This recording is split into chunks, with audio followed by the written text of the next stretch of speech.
But you guys hurry up, I'm freezing out here.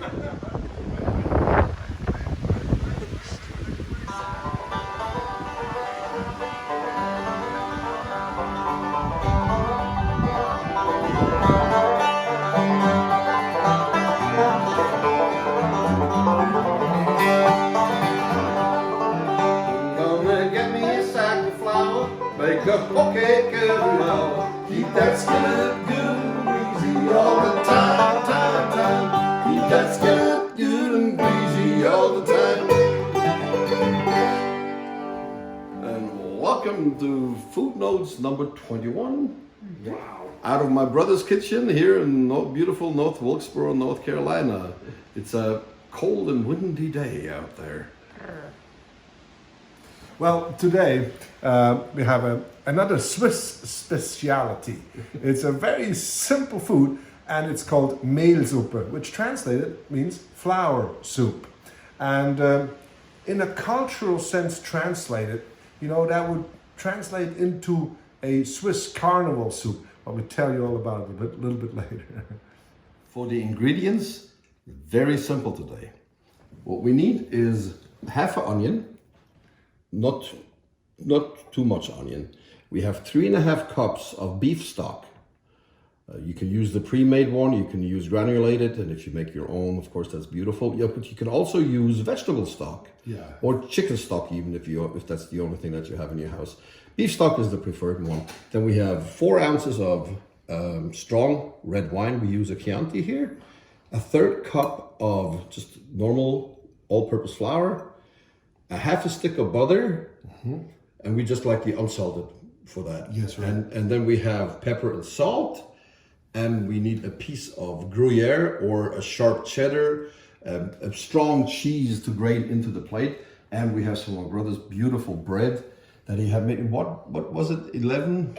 Episode 11. Where we showed you how to bake this bread. Yes. And this is going to come together beautifully. Yeah. So this is a recipe for about 4 people. 4 or 5 people. So this of course this soup has been made in huge quantities. For hundreds of people, and we'll tell you about that a little later. But in the basic recipe, you have just 3.5 cups. But together they add up.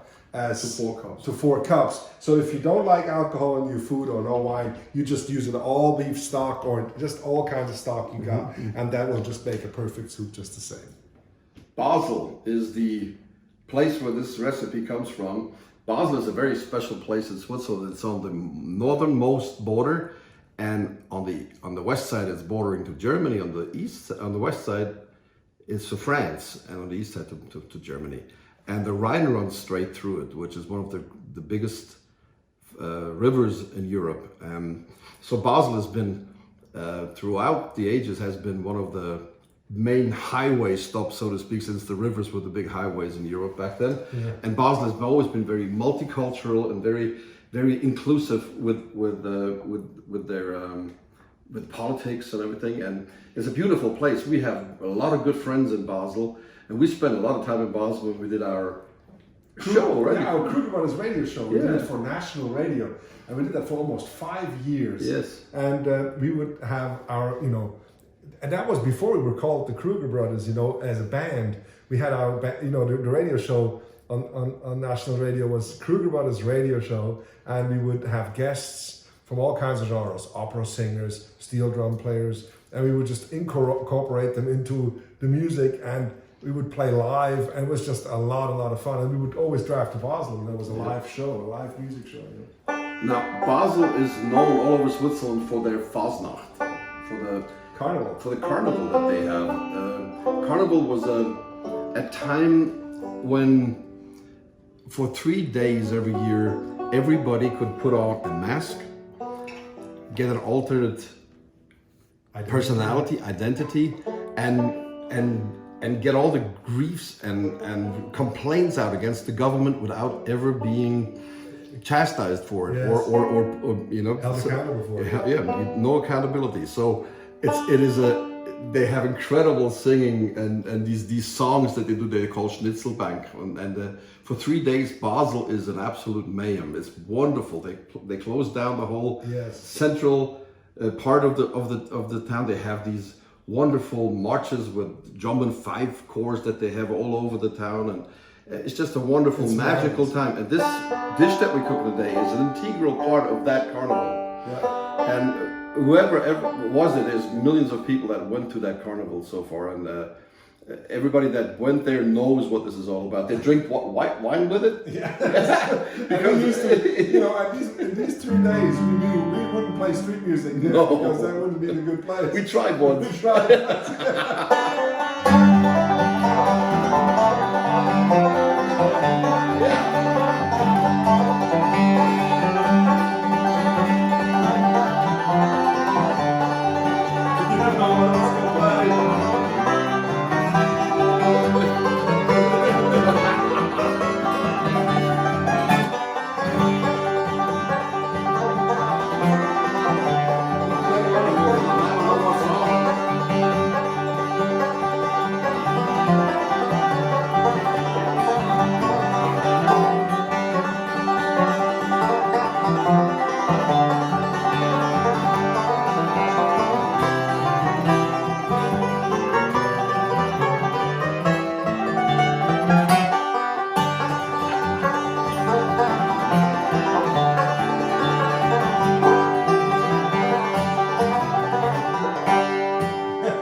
I didn't know either. I just said, let's play it. I just started something. Want to cook something? Yeah, let's cook. This next process we got to do here, you know, to start this all off, is we got to bake the flour and we brown it. And there's nothing in the pan.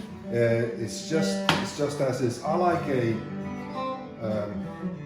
just a stainless steel pan with a flat bottom. Really, you know, I like it best because it gets evenly hot and it doesn't over brown at one point and stays pale on the other. It's easier to control a little bit of a heavier piece of cookware. And now you can hear my brother play, and because I can't play right now because I really got to stay with this flour because it's crucial. This dish came about, so is the legend, you know, a chef would wanted to make a bechamel sauce, and he over baked the flour, and that aroma was so liked that they started, you know, became something special. So, but I don't know if that's true. That's really the legend, you know. So we have to be careful. What I'm going to do is I turn it not too high, and have to be patient and let it sit here for a while and see how it develops.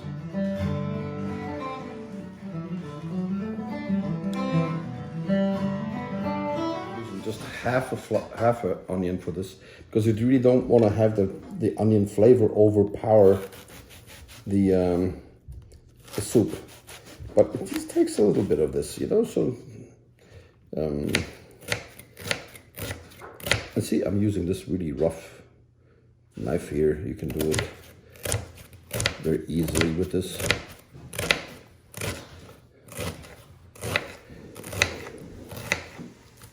How's the flour coming along, Jens? Well, it just takes time and patience, and it's just important not to get. You can see now it's already steaming a little bit, and I have to be careful, like I said, not to get the pan too hot. And so I'm just gonna stir it around a little bit, and then just sort of flatten it out a little bit. Let it sit and wait. Some people actually make the flour with some clarified butter and roast it in the clarified butter already. But the dry roasting process that Jens is using there is pretty much the standard way of doing it too. Also, Uwe mentioned, you know, that in Switzerland the soup is so common that you can actually buy the roasted flour. Oh, yeah. And but I didn't even know that.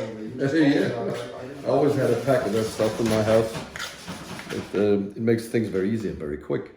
The soup takes a little bit of cooking time. So now you see, I have to be careful not to just burn the flour. So I'm taking the pan away sometimes just to sort of you know, control the heat a little bit. And to have it smoked like that, you know, smoking is typical, you know, so don't worry about it. And you can see that the color is already changing into this pale chestnut color. And that's what we want. It's not going to be brown, right? No, you don't want it too brown. You just want it, you know, in this color. Longer. So we're pretty much done here. You can see that the color compared to white, you know, I can show you. This was the white, maybe. You can see it's like, you can compare it to white, and it's nice chestnut brown. And this is how much we need it to be. Otherwise, it can start to taste a little bitter, and that's what we want to avoid under all circumstances. So this is good, and I can put the flour right back to where I had it before.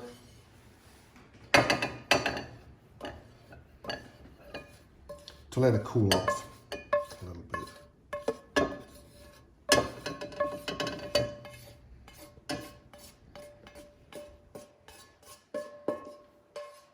Just our onions. Piece of butter. And onions.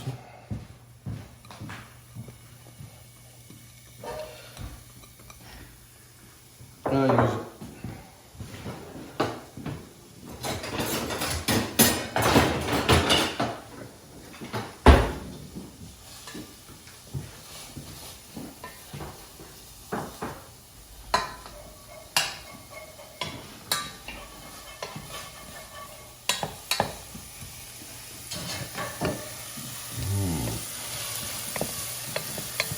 the beginning of a wonderful meal, onions and butter.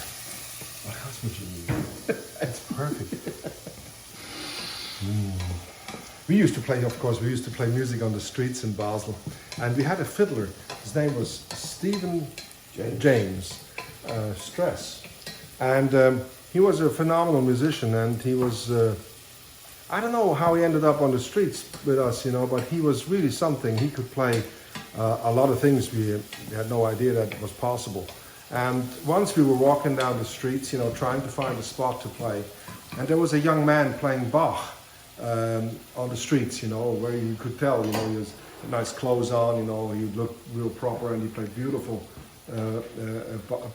Bach pieces on his violin. And Stephen stopped in his tracks and he listened. He said, "That's so beautiful." So he got his violin out and he stood with him and they played it together. And I was so amazed that he could do that, you know, that he could just, you know, stand with him. And he said, well, when he took violin lessons as a kid, you know, it's what he learned, you know. So I was very, very surprised. And how Bach sounded, you know, with these two violins in that old town. It was quite something. You remember that, right? Stephen was an extraordinary man. He fell in love with Indian music, and he came from New York originally, but he studied with some Indian musicians, Ali Akbar Khan, and he actually gave a solo recital at the Taj Mahal. You know, that was like his masterpiece. Didn't he play Carnegie Hall as well for that with Ravi? With Ravi Shankar, Yeah, you yeah. know. So, Yeah. and I don't know how he ended up with us playing on the streets, but he was. Well, you know, again in Basel, they had a big Indian community there, and in Basel, I saw a few Indian music concerts up there with Zakir Hussain, and it was just, they had one of the best Indian restaurants in Switzerland. Right by the railway station. Yes. Yes, and you know, the railway station, of course, for us was a very important place because in the old days they had different, you know, trains going in Germany than in Switzerland. I don't know how it is today, but whenever we had to go to Germany, you would drive all the way to the Badener Bahnhof, and then you had to change trains from the Swiss trains to the German trains, and then go with all your luggage and get to the German trains. Then you have passport control, and then you go and you're off to go to Germany. Same thing on the way back. How are the onions of it? Oh, they're still going to take a moment. You know, they're got to be. You know, I turn the temperature down a little bit, and just let them simmer so that they get nice and glassy and almost done. And how wonderful is the smell, isn't it? It's just, you know, onions and butter. It's like bread and butter, you know. It's something that What more would you need? You know, why do we have a cook show? I mean, I could live on this, you know. You know, that's what my mom used to do. Remember our mom? You know, that we used to have this and cook potatoes. Yeah, it's absolutely normal. Oh, did you see this? I'm proud. I'm wearing my very own Kruger Brothers apron today for the first time. Isn't it nice? This is a beautiful design. Actually, That's awesome. This design was made by Melanie Rodel. Uh-huh. That is a beautiful design. I really think that's marvelous. Great. And this is all embroidered. But Melissa did all this, you know, organized all that. Yeah, she organized this with Deb Goodman, is it? Yes, Deb Goodman Deb was a Goodman big help. was a big help in it, you know, and we found new embroiders, and it's been beautiful.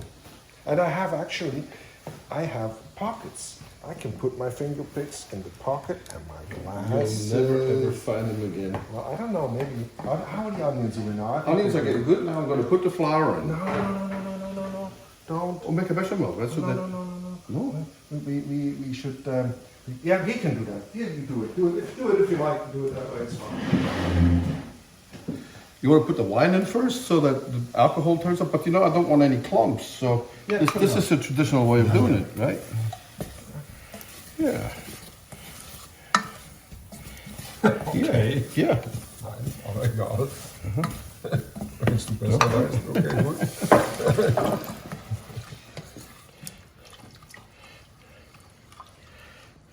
So we just sort of, you know, mix everything in, the beef stock and the wine. Sort of put it all in. Put this back on high.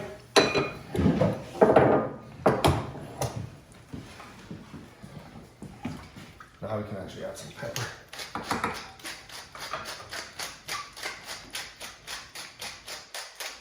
The salt, we can wait with the salt till a little later. We can put a little bit in. Okay. All right, now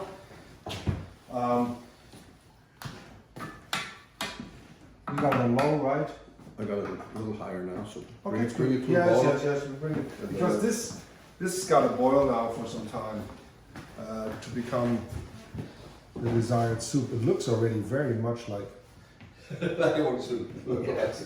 All right, we got the soup to a boil, and we let it boil, pretty hefty, for just a little moment, and then we turn it down, and now you see it's like peacefully bubbling, and because of the onions, we want to get real soft and get it all, nice together. So we're gonna just let it, simmer here for another half hour at least, just let it sit, and it'll be fine. So what we're gonna have to put on top of this in the end is some cheese. So I got some Gruyere, and I'm just gonna pre-grate it. Uwe suggested before that I have a little cheese grinder with a little wheel on it, that you can put on the table, and then you can just individually, grind as much on it as you like. But I'm just gonna pre-grind a little bit of the Gruyere, with this.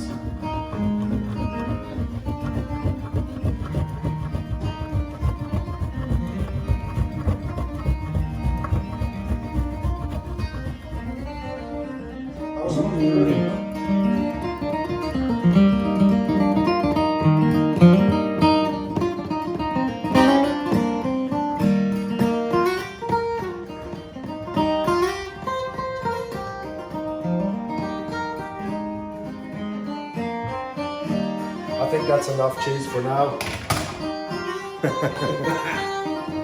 What do you think, Uwe? The more the better.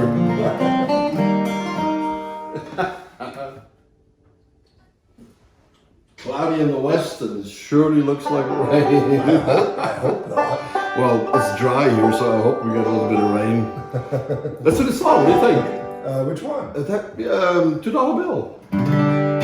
Last time I made that one. Yeah. We once recorded that, and I just remember that we recorded it on Travel to Gravel with Joe, and we played it way too fast, and then in Bluegrass Unlimited they said, typical European, play everything too fast.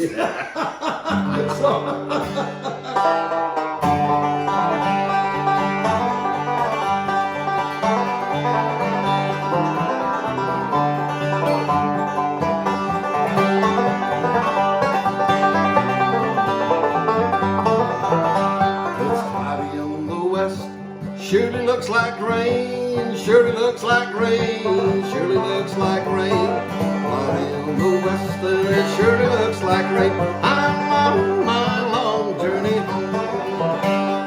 Lost all my money, but a $2 bill, $2 bill, boys, $2 bill. Lost all my money, but a $2 bill. I'm on my long journey home.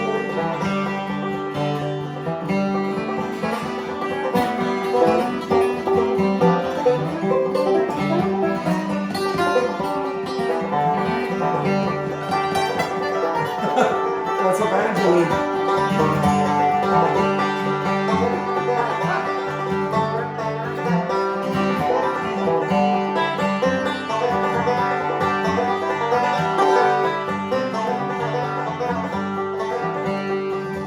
Sick and lonesome, wanna go home, boys, wanna go home. I'm sick and lonesome, I wanna go home. I'm on my long journey home. Lost all my money, but a $2 bill, $2 bill, boys, $2 bill.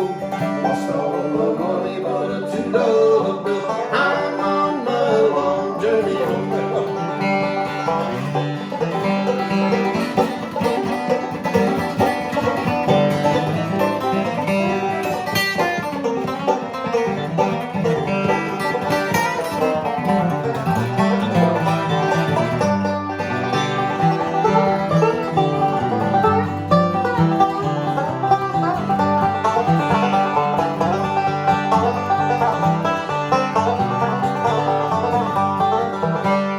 Lost all my money, but a $2 bill, $2 bill, boys, $2 bill.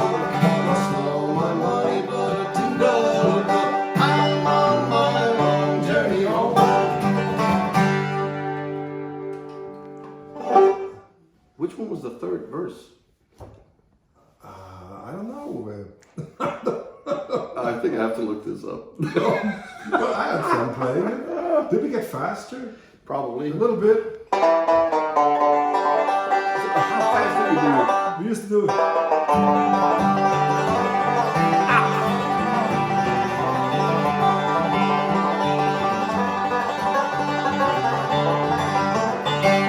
I think the soup's done. What do you think? What do you think? Yeah, almost.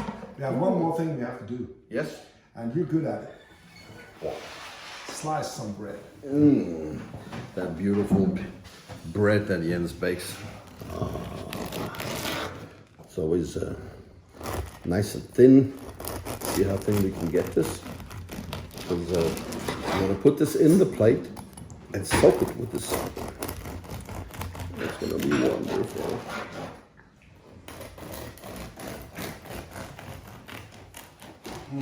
How many slices do we need, Jens? One more. And we're good. I have to put a little bit more salt into the soup. Just a little bit more. And like Uwe said before, you put the salt in towards the end because then you're sure, because it reduces so much, being on the stove. And our stepmother, she used to put caraway seeds in it, and Uwe, and Uwe also mentioned that our stepmother, she put nutmeg in it, or he saw a recipe, but we had a funny comment about a guy, who wrote, "You put nutmeg in everything." So maybe it's even good in Basel Swiss Carnival soup. Who knows? I'm going to butter the bread now, right? Yes, exactly.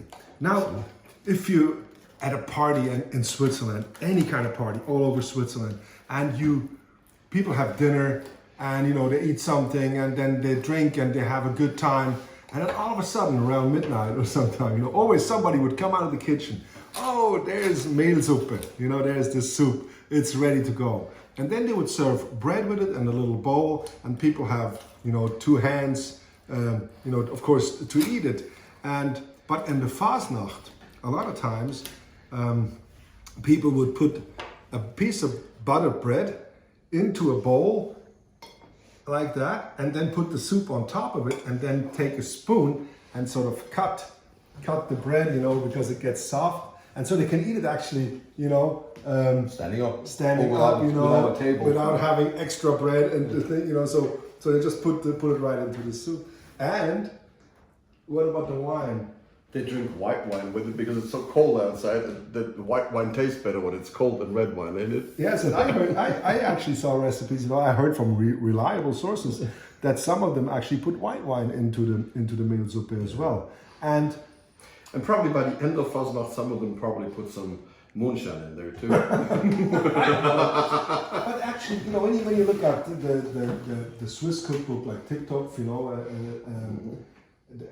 I don't think they have wine in it, you know, because it's a school book also, you know, so they want to promote that. So like we said, you know, it doesn't have to have wine in it. How's the bread with the butter? Pre-tasting. This bread is fresh from this morning. See, I don't need all this other stuff. Just need bread and butter. Are you ready? Want to try it? Yeah, see how the soup is. Yeah, I think the soup is good now. Okay, so now, so all we have to do now is pour the soup with the bread. Like that.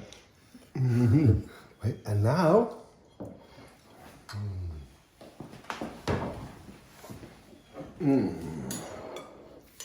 For the now some finishing cheese. touch. Not too sparingly. No, I think this looks about right. Beautiful. So I'm looking forward to trying this soup. This is going to be something really good for these next few days that we're expecting. It's supposed to get down really cold tonight and tomorrow. So this is great. It's really good. Smells good. It's hot. Wow. That's terrible. It's very good. It's good, isn't it? Yes. And you can really imagine, you know, that you can make this in big quantities. Right. Yeah, they make this in these big army kitchens. Yes, yes. That, you know, there's those mobile kitchens from the cavalry and stuff. And they're everywhere. It's so easy. And it's easily made, you know, and it's very satisfying, especially at midnight, you know. And in Carnival, they walk through all these little alleys with pipes and drums, and it really feels like in the medieval ages. And then they bar all the windows, so there's no light in all the little roads.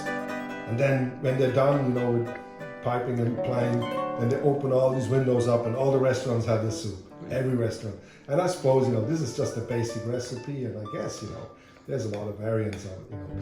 But And I bet you people have fights on how to do it right. Just like the spaghetti people in Italy. And, what do you think people actually fight over that? oh yes, just we did. We did actually. Yes, Yeah. but that's Brotherly love. just the way it is. You like it though, I huh? do like it. This is very good. It's tasty and easy, and actually not quite expensive. You know, Right, it's easy. You can feed a crowd. Yes, and it keeps well. Does it? Oh yeah. Can you freeze this Yes. and then thaw it out if you make a big batch? All right, how do we say in Swiss German? En gute miteinander. Inguetta miteinander, yes. Inguetta miteinander.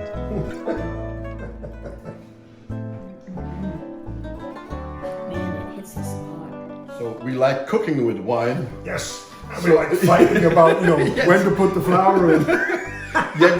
Jens messed the soup up. He practiced for days and days now to do this soup right, and this is the recipe he came up with, and it's absolutely marvelous. So stick to the